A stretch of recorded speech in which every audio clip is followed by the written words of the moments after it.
Questa è la macchina all'interno. Qui ci sono alcune carte che hanno preso luce, servono per i liquidi, per vedere che tempi dei liquidi. Qua c'è la luce interna per fare la stampa a contatto.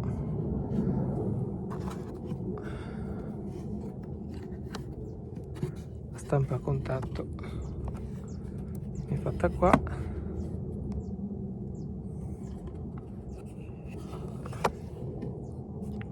Qui c'è la carta,